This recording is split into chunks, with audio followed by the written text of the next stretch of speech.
नमस्कार, ये आकाशवाणी है। अभी आप मनोज कुमार शर्मा से समाचार सुनेंगे।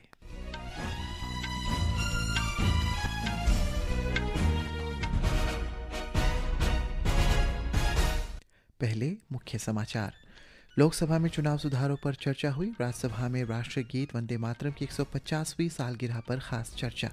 गृह मंत्री अमित शाह ने कहा, संसद में वंदे मातरम पर चर्चा आने वाली पीढ़ियों को इसकी असली अहमियत और शान समझने में मदद मिलेगी। राष्ट्रपति द्रौपदी मुर्मू ने नई दिल्ली में 2023 और 2024 के लिए नेशनल हैंडीक्राफ्ट अवार्ड प्रदान किए।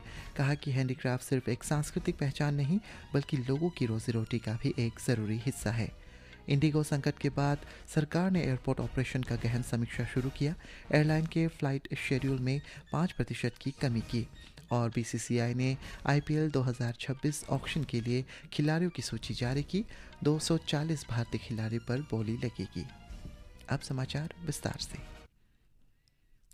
केंद्रीय गृह मंत्री अमित शाह ने कहा है कि संसद में वंदे मातरम पर चर्चा से आने वाली पीढ़ियों को इसका असली महत्व और गौरव समझने में मदद मिलेगी। उन्होंने कहा है कि राष्ट्रीय गीत वंदे मातरम देशभक्ति, बलिदान और राष्ट्रीय चेतना का प्रतीक बन गया है, जिससे स्वतंत्रता आंदोलन का मार्ग प्रशस्त किया। आज राज्यसभा में वंदे मातरम की 150वीं वर्षगांठ पर चर्चा की शुरुआत करते हुए श्री शाह ने कहा है कि ये अमर कृति एक ऐसी रचना है जो भारत माता के प्रति कर्तव्य और समर्पण की भावना जगाती है। वंदे मातरम के प्रति समर्पण की जरूरत वंदे मातरम बना तब भी थी, आजादी के आंदोलन के वक्त भी थी, आज भी है और जब 2047 महान भारत की रचना होगी तब भी रहे, क्योंकि अमर कृति मां भारती के प्रति, भारत माता के प्रति समर्पण, भक्ति और कर्तव्य के भाव जागृत करने वाली कृति है। श्री अमित शाह ने कहा है कि स्वतंत्रता सेनानी हर बैठक की शुरुआत वंदे मातरम के गायन से करते हैं तथा आज जब बहादुर सैनिक सीमा पर सर्वोच्च बलिदान देते हैं तो वे भी वंदे मातरम कहते हैं। लोकसभा में चुनाव सुधारों पर चर्चा हुई। चर्चा शुरू करते हुए कांग्रेस के मनीष तिवारी ने कहा है कि चुनाव आयोग को एसआईआर करने के कारण बताने चाहिए। उन्होंने कहा है कि देश के कई राज्यों में एसआईआर चल रहा है, लेकिन चुनाव आयोग के पास एसआईआर कराने का कोई कानूनी कारण नहीं है। श्री तिवारी ने दावा किया है कि संविधान में इलेक्टोरल रोल के स्पेशल इंटेंसिव रिवीजन एसआईआर का कोई प्रावधान नहीं है। उन्होंने कहा कि ये प्रावधान चुनाव आयोग को दिया गया था। श्री तिवारी ने यह भी सुझाव दिया है कि या तो वीवीपैट की पूरी गिनती होनी चाहिए या देश में पेपर बैलेट पर वापस जाना चाहिए। उन्होंने सुझाव दिया कि चुनाव आयोग को चुनने वाली कमेटी ने विपक्ष के नेता, राज्यसभा और भारत के चीफ जस्टिस को शामिल किया जाना चाहिए। बीजेपी के संजय जायसवाल ने कहा है कि विपक्ष हाल ही में हुए बिहार चुनावों में अपनी भारी हार से लोगों का ध्यान भटकाने के लिए एसआईआर का मुद्दा उठा रही है। उन्होंने कहा है कि वोट चोरी का पहला मामला 1947 में हुआ था, जब पूरी कांग्रेस वर्किंग कमेटी सरदार पटेल के साथ थी, फिर भी उन्हें प्रधानमंत्री नहीं बनाया गया। राष्ट्रपति द्रौपदी मुर्मू ने नई दिल्ली में 2023 और 2024 के लिए राष्ट्रीय हस्तशिल्प पुरस्कार प्रदान किए। ये प्रतिष्ठित राष्ट्रीय सम्मान असाधारण कलात्मक निपुणता और भारत की समृद्ध तथा विविध हस्तशिल्प विरासत के संरक्षण और संवर्धन के लिए सरकार की प्रतिबद्धता को दर्शाते हैं। इस अवसर पर राष्ट्रपति ने उपस्थित जनसमूह को संबोधित करते हुए कहा कि कला लोगों को विभिन्न सांस्कृतिक और एक दूसरे से जोड़ती है। हस्तशिल्प हमारी सांस्कृतिक पहचान के साथ साथ जीविका उपार्जन का महत्वपूर्ण साधन भी है। ये सेक्टर देश के 32 लाख से ज्यादा लोगों को रोजगार प्रदान करता है। उल्लेखनीय है कि हस्तशिल्प से रोजगार और आय प्राप्त करने वाले अधिकांश लोग ग्रामीणों या दूर दराज के क्षेत्र से है। ये क्षेत्र रोजगार और आय का विकेंद्रीकरण करके समावेशी विकास को बल देता है। राष्ट्रपति ने कहा है कि हस्तशिल्प क्षेत्र में 68% महिलाएं कार्यरत हैं। उन्होंने कहा है कि इस क्षेत्र में विकास से महिला सशक्तिकरण भी सुनिश्चित होगा। सरकार ने आज बताया है कि देश में कुल अनाज का उत्पादन 357 मिलियन टन से ज़्यादा होने का अनुमान है, जो पिछले साल के मुकाबले 7.65% ज़्यादा है।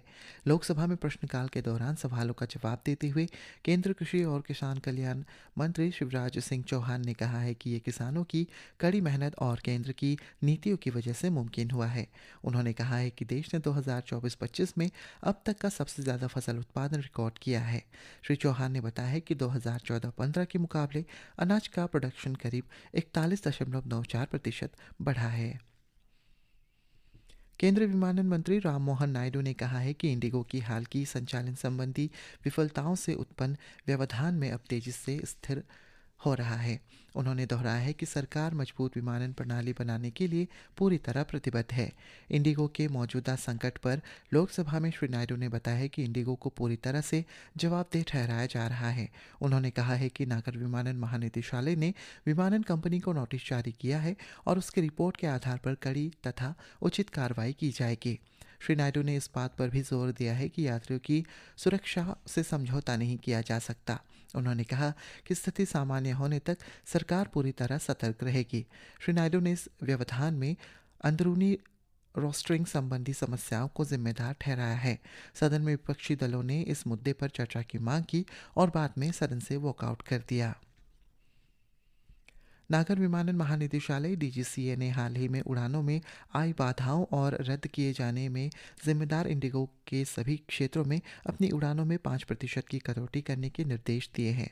पेश है एक रिपोर्ट। ये रद्दीकरण विशेष रूप से अधिक मांग और कम आवृत्ति वाली उड़ानों पर लागू किया गया है। डीजीसीए ने कहा कि इस साल शीतकालीन अनुसूची के अनुसार एयरलाइन के प्रत्येक सप्ताह में 15,000 से अधिक उड़ानों की स्वीकृति दी गई थी। इसके अनुसार नवंबर में 64,000 उड़ानों की उम्मीद थी, लेकिन इंडिगो ने इस अवधि के दौरान 60,000 से भी कम उड़ानें संचालित की। इसके अलावा गर्मियों में एयरलाइन को 351 विमानों की अनुमति थी, जिसे 6% बढ़ाकर 403 किया गया था, लेकिन एयरलाइन ने अक्टूबर में 339 और नवंबर में 344 उड़ानें ही संचालित की। महानिदेशालय ने बताया कि उड़ानों में बढ़ोतरी के बावजूद इंडिगो संचालन अनुसूची में अपनी दक्षता नहीं दिखा सकी। डीजीसीए ने इस एयरलाइन को कल शाम 5 बजे तक संशोधित अनुसूची जमा करने को कहा है। समाचार कक्ष से निखिल कुमार।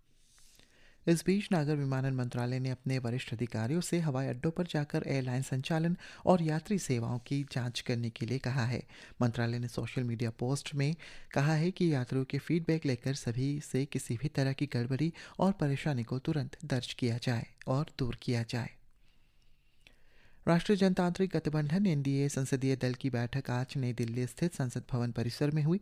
बैठक में प्रधानमंत्री नरेंद्र मोदी, गृह मंत्री अमित शाह, रक्षा मंत्री राजनाथ सिंह, विदेश मंत्री डॉक्टर सुब्रमण्यम जयशंकर और अन्य एनडीए सांसद उपस्थित रहे।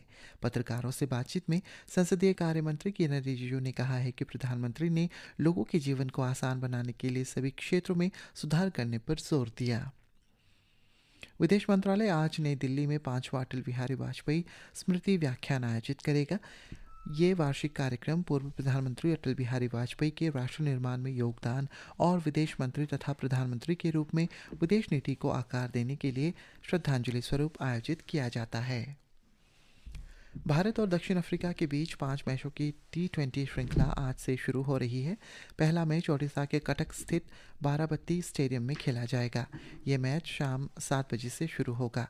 श्रृंखला का दूसरा मैच बृहस्पतिवार को चंडीगढ़ में होगा। उधर भारतीय क्रिकेट कंट्रोल बोर्ड BCCI ने IPL क्रिकेट 2026 की नीलामी के लिए खिलाड़ियों की अंतिम सूची जारी कर दी है। नीलामी के लिए पंजीकृत 1,390 में से 350 खिलाड़ियों को छांटा गया है। इनमें से 240 भारतीय और 110 विदेशी खिलाड़ी शामिल हैं। नीलामी की प्रक्रिया 16 दिसंबर को अबू धाबी में होगी। 31 विदेश खिलाड़ियों सहित 77 खिलाड़ियों की भी नीलामी हो सकती है। अभी तक टीमों में 173 खिलाड़ियों को अपनी टीम में बरकरार रखा है। और हॉकी की जूनियर महिला हॉकी विश्व कप में आज चिली में भारत का मुकाबला उरुग्वे से होगा। महिला टीम ने कल अपने आखिरी क्वालिफिकेशन मैच में वेल्स को 3-1 से हराया था। भारत ऑपरेशन सागर बंधु के अंतर्गत चक्रवात दितवा के बाद श्रीलंका की निरंतर मानवीय सहायता प्रदान कर रही है। भारतीय सेना श्रीलंका के सैन्य और प्रशासनिक अधिकारियों के साथ घनिष्ठ समन्वय और महत्वपूर्ण इंजीनियरिंग सहायता तथा उच्च गुणवत्ता वाली चिकित्सा सेवाएं प्रदान कर रही है। और अंत में मुख्य समाचार एक बार फिर। लोकसभा में चुनाव सुधारों पर चर्चा हुई। राज्यसभा में राष्ट्रीय गीत वंदे मातरम की 150वीं सालगिरह पर खास चर्चा हुई। गृह मंत्री अमित शाह ने कहा, संसद में वंदे मातरम पर चर्चा से आने वाली पीढ़ियों को इसकी असली अहमियत और शान समझने में मदद मिलेगी। राष्ट्रपति द्रौपदी मुर्मू ने नई दिल्ली में 2023 और 2024 के लिए नेशनल हैंडीक्राफ्ट अवार्ड प्रदान किए। कहा कि हैंडीक्राफ्ट सिर्फ एक सांस्कृतिक पहचान नहीं बल्कि लोगों की रोजी रोटी का भी एक ज़रूरी हिस्सा है। इंडिगो संकट के बाद सरकार ने एयरपोर्ट ऑपरेशन का गहन समीक्षा शुरू किया। एयरलाइन के फ्लाइट शेड्यूल में 5% की कमी की। इसी के साथ ये समाचार बुलेटिन समाप्त हुआ। नमस्कार।